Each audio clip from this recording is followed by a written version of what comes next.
할렐루야. 2023년 8월 7일 새벽 하나님께서 우리에게 주신 말씀은 이사야서 47장 1절에서 15절까지 말씀입니다. 제가 봉독하겠습니다. 처녀딸 바빌로나 내려와서 티끌에 앉아라. 딸 바벨로니아야 보좌를 잃었으니 땅에 주저앉아라.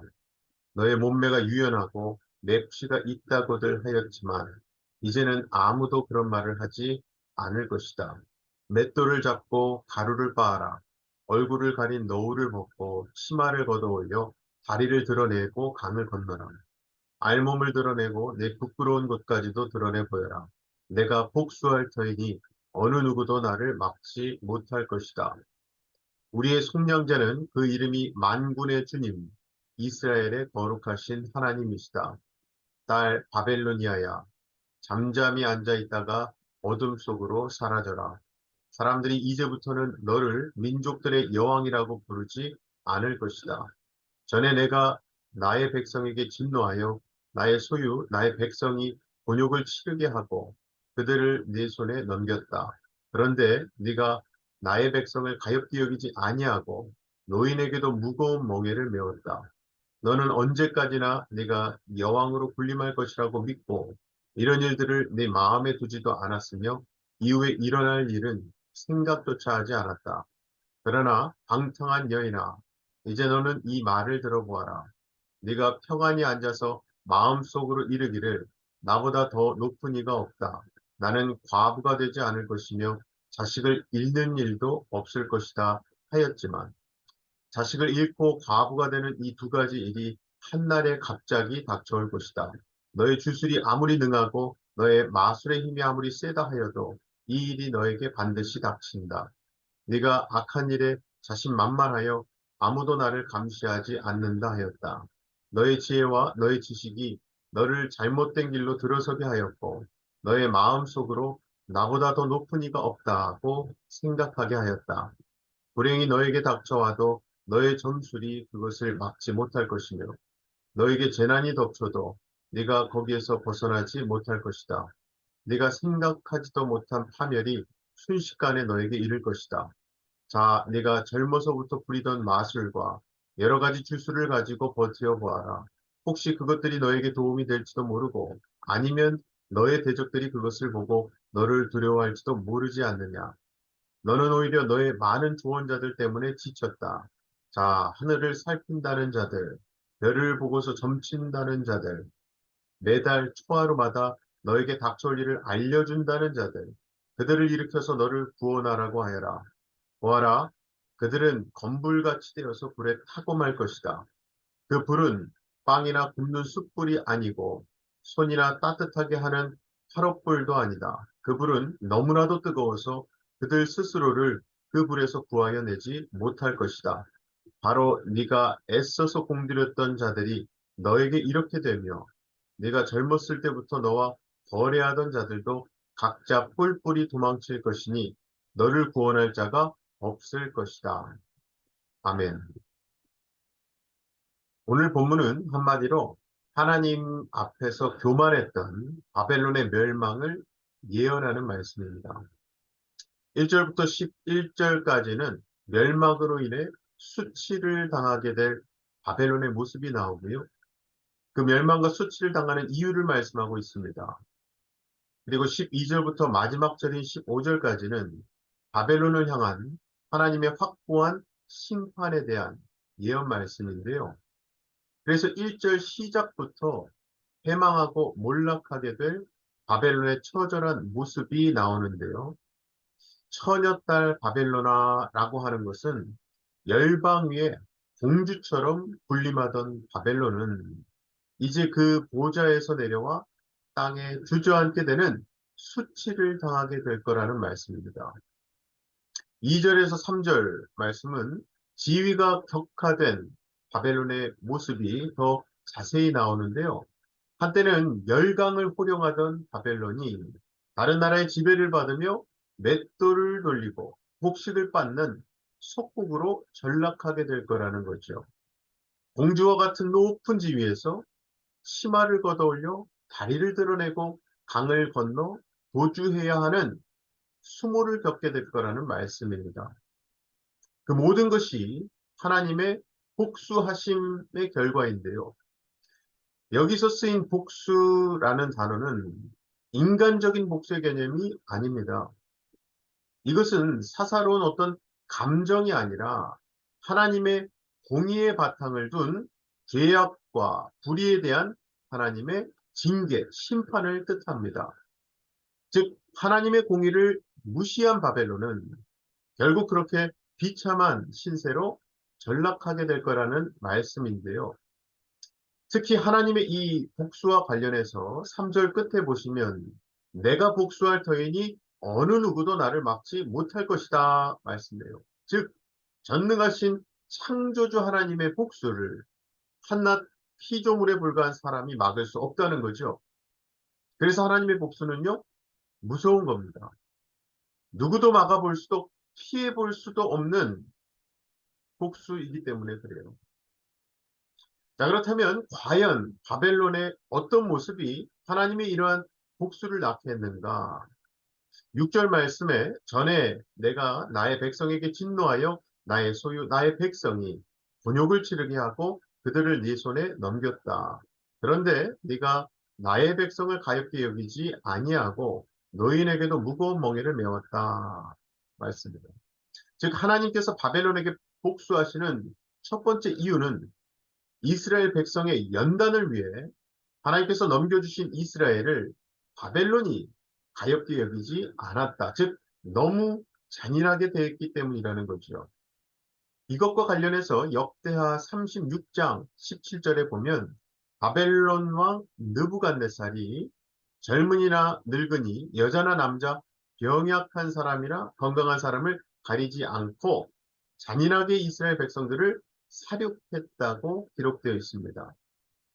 처음에 하나님은 바벨론을 당신의 백성인 이스라엘을 징계하기 위한, 연단하기 위한 도구로 삼아 주시며 일부 권한을 그들에게 위임해 주셨던 거예요. 하지만 자신의 본분을 잊어버린 바벨론이 하나님의 백성에게 도를 넘는 가혹한 행동을 저지른 거죠. 그로 인해 하나님의 진노를 사게 된 거예요. 그렇게 바벨론이 하나님의 복수를 경험하게 될 거라는 겁니다. 이와 같이 하나님은 때때로 우리에게도 당신 권한의 일부를 맡겨주십니다. 그것은 우리를 위함이 아니라 하나님의 역사를 이루어 가시기 위함이거든요. 그러므로 그때 우리는 그 권한을 신중하게 행사해야 합니다.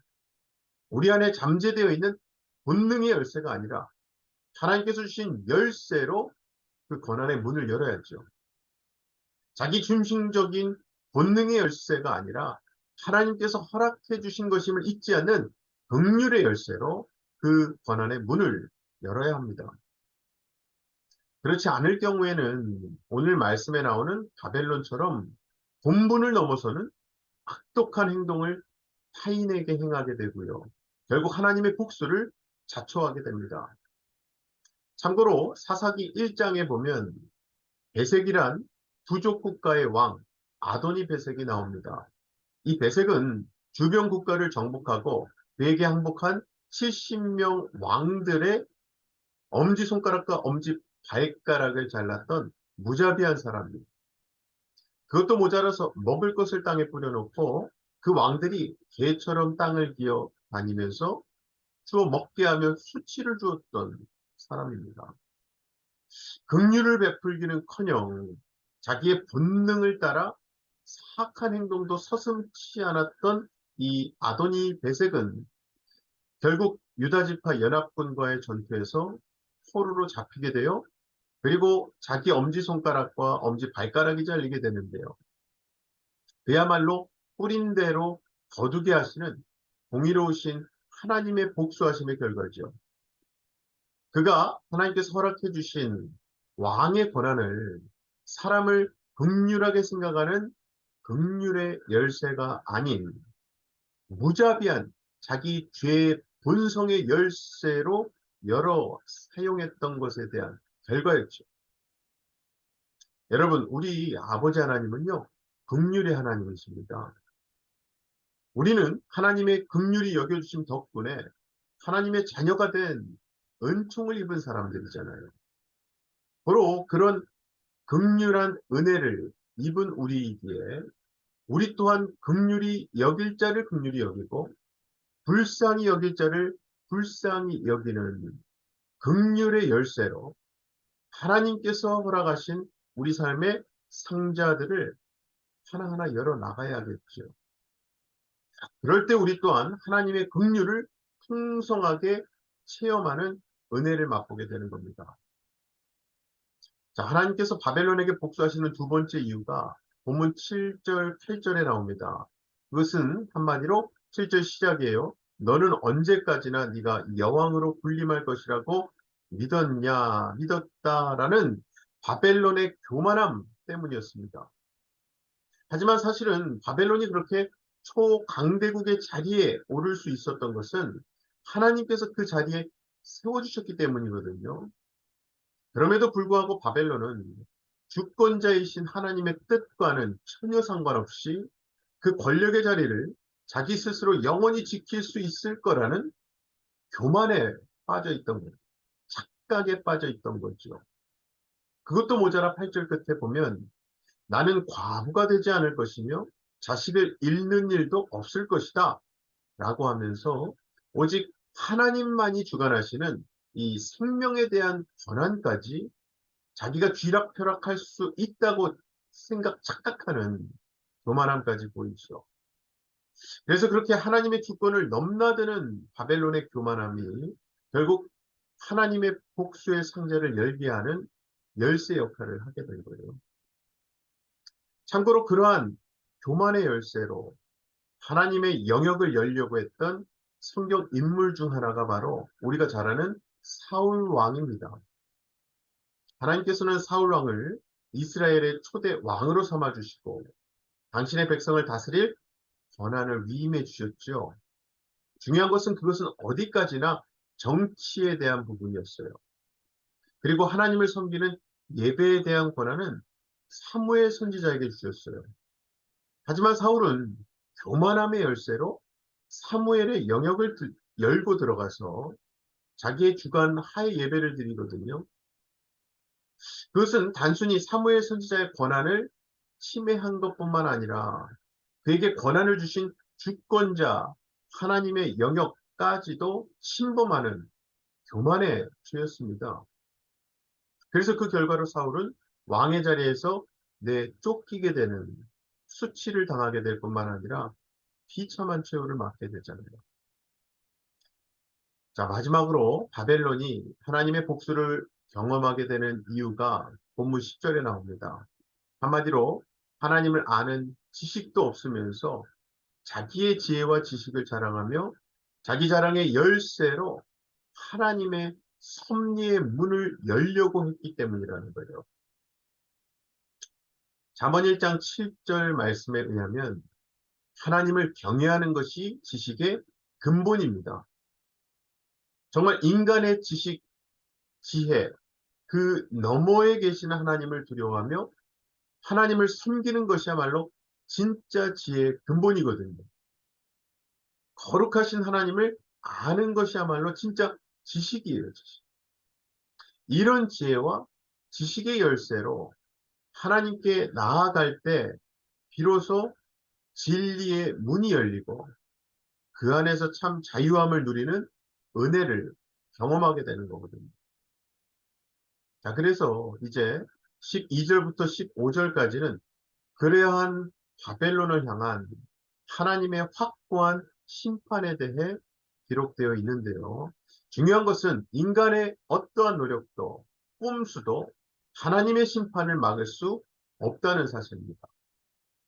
그래서 바벨론이 그렇게 의지하던 하늘을 살피고 별을 보고 점친다는 점성술자들, 그들의 어떤 사술도 하나님의 복수로부터 바벨론을 보호해 줄 수 없다는 거예요.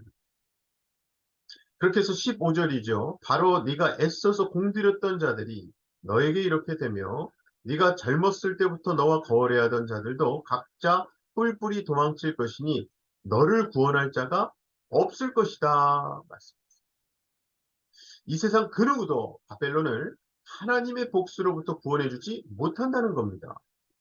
구원의 열쇠는 오직 하나님께 있고 하나님께서 주시지 않으면 결코 그 문을 열 수 없기 때문이죠.